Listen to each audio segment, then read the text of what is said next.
Bonjour, il y a une asso pour ça reçoit Philippe Gaudin, vice-président du comité départemental olympique et sportif en Vendée.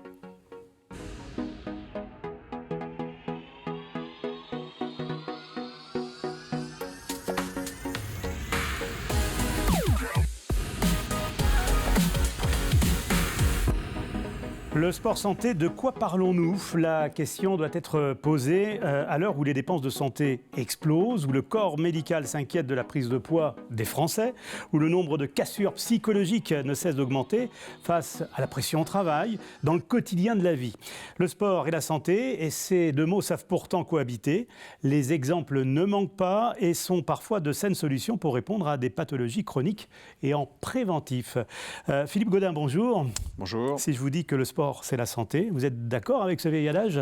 Je pense que oui, c'est on s'aperçoit que dans le temps, malheureusement, le fait d'avoir une société qui s'est sédentarisée et qui pratique de moins en moins d'activité physique, parce que sans parler de sport, compétition, on parle bien d'activité physique, malheureusement, on voit bien que nos conditions de santé, il y a de plus en plus de gens malades, de plus en plus de cancers, et beaucoup pourraient être évités par une activité physique un petit peu plus, pratiquée plus régulièrement. Et c'est vraiment ça notre credo. Et pourtant, on a l'impression que le sport a trouvé une place un peu plus forte, justement, dans la société. Oui, je pense que la partie, en fait, le sport, mais c'est un véhicule d'image aujourd'hui. C'est-à-dire qu'on a vraiment des images télévisuelles ou de sport compétition. Donc ça, on n'a pas trop de soucis en France avec le sport compétition, même si on peut en reparler, parce que si on veut aussi avoir des médailles, il faut aussi que la société s'investisse dans une... Il y a un équilibre à trouver. Voilà ça, et puis même s'investisse un peu pour avoir créé l'envie de faire du sport, tout simplement. Et donc notre idée, en fait, est là, c'est qu'à un moment... travaillons sur cette notion d'activité physique, parce qu'on parle bien d'activité physique. Peut-être qu'un jour, ça amènera du sport compétition, mais d'abord, remettons la société en France à faire de l'activité physique régulière. Et ça, dès le plus jeune âge. Et le plus tôt possible, bien entendu. Le sport santé, c'est quoi, selon vous ? Pour moi, le sport santé, c'est vraiment je reprends le propos, c'est sur une société sportive, en fait. C'est vraiment de dire qu'à un moment, on veut des médailles. À un moment, on veut des médailles, on veut toujours des belles choses. Et c'est normal, et c'est la société, elle est faite d'images comme ça. On est dans un esprit de compétition. Dans un esprit de compétition. Donc ça existe. Maintenant, si on veut des médailles, et si on veut aussi avoir une société qui soit saine, il faut qu'on pratique ce sport santé. Donc le sport santé, alors, c'est toujours pareil, attention, on ne demande pas à tout le monde de faire du sport en compétition de façon absolue. On en discute ensemble, on a quelques souvenirs communs de compétition en marathon ou en triathlon.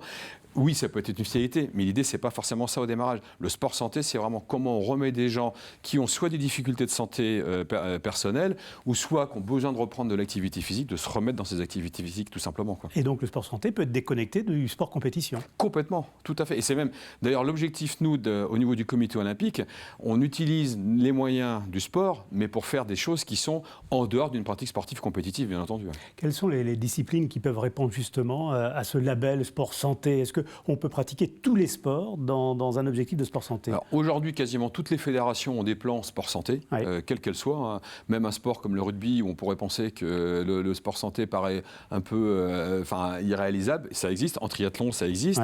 En athlétisme, ça existe.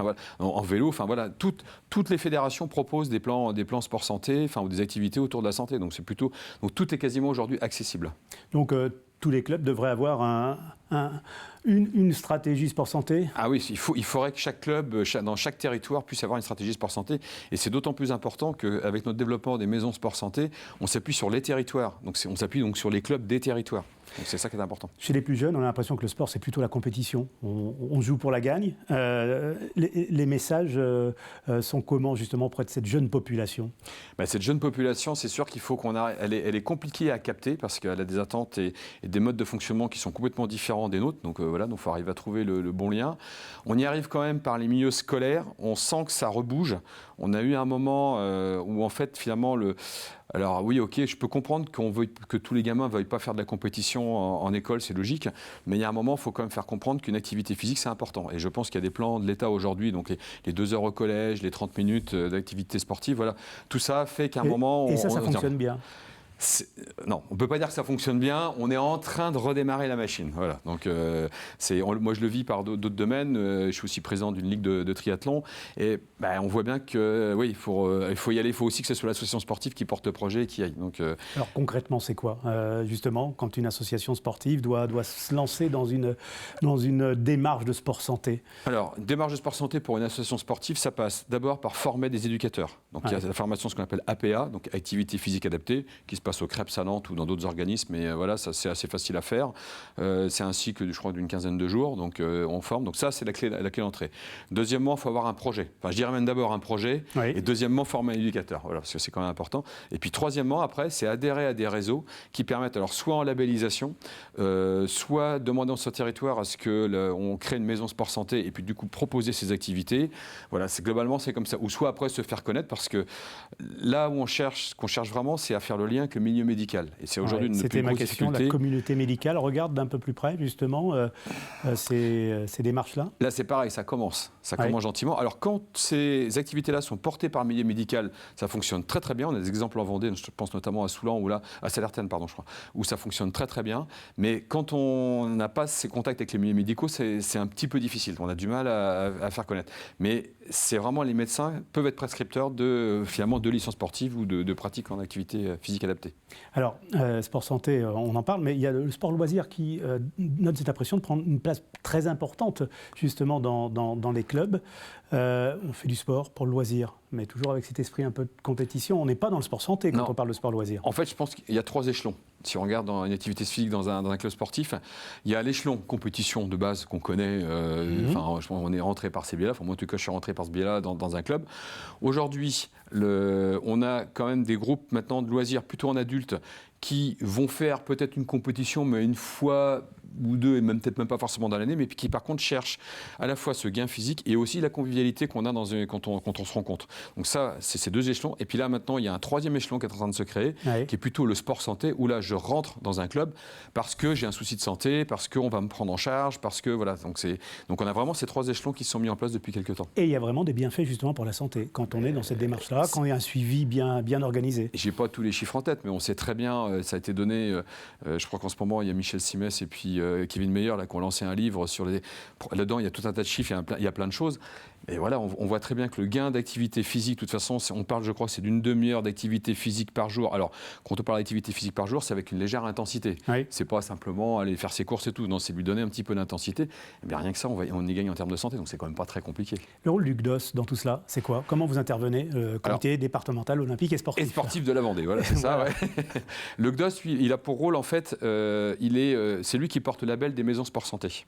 D'accord? Donc, les maisons sport santé, c'est un label national. Donc, qui est fédéré, qui dépend de l'État, du ministère des Sports. Et donc, le CDOS a pour rôle de maîtriser sur le territoire vendéen le développement de ces maisons sport santé. Donc, il y en a 7 aujourd'hui qui sont portées par le CDOS et on fournit 3 éducateurs et un stagiaire pour couvrir les créneaux de maisons sport santé. Voilà. Et là, ça prend? La population répond présent? Oui, on est rendu aujourd'hui à peu près à 500 personnes en Vendée qui adhèrent à ces 7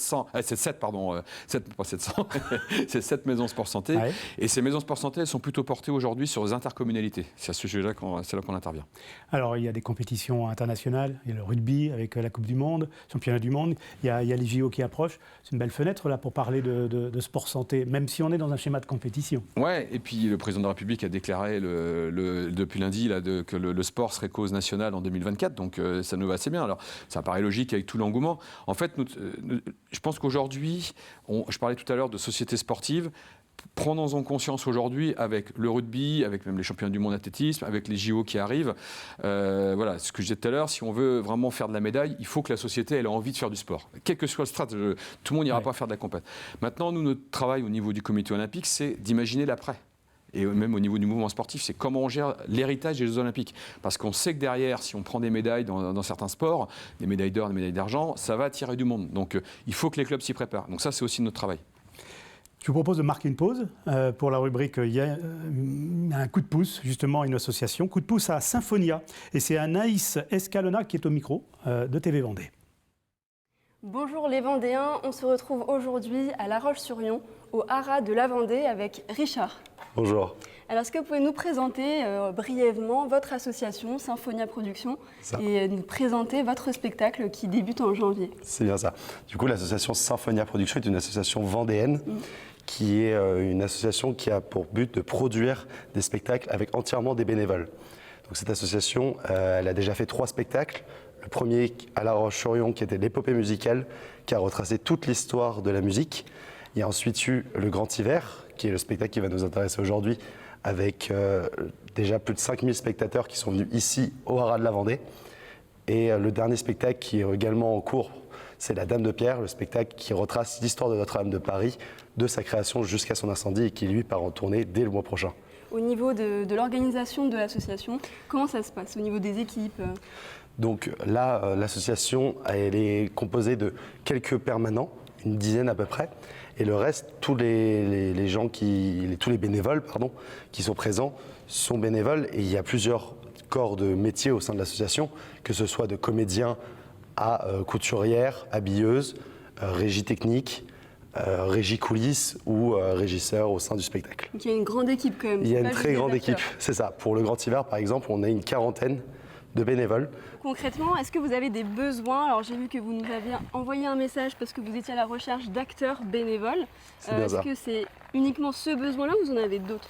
Nous sommes actuellement à la recherche d'acteurs pour cette édition du Grand Hiver qui aura lieu du 18 janvier au 29 janvier 2024 au haras de la Vendée à La Roche-sur-Yon.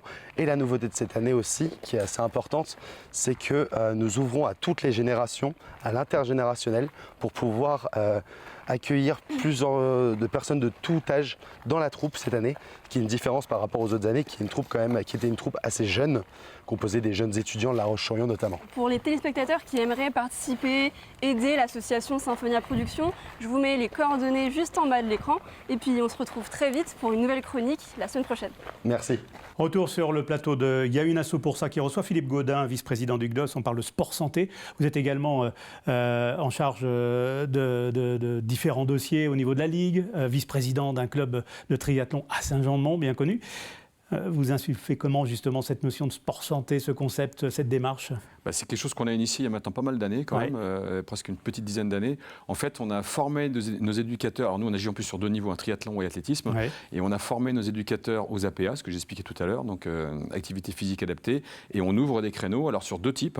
On a des créneaux de sport loisir, donc là où plutôt on a des gens qui vont faire de la pratique en loisir sans forcément chercher une grosse logique compétitive, et puis à côté on a des gens, là on vient d'ouvrir cette année, des créneaux de sport santé, où là on va y aller sur prescription médicale, et aussi en lien avec un parcours qui est mis en place sur la part de la mairie de Saint-Jean-de-Mont qui s'appelle Mon Sport Santé.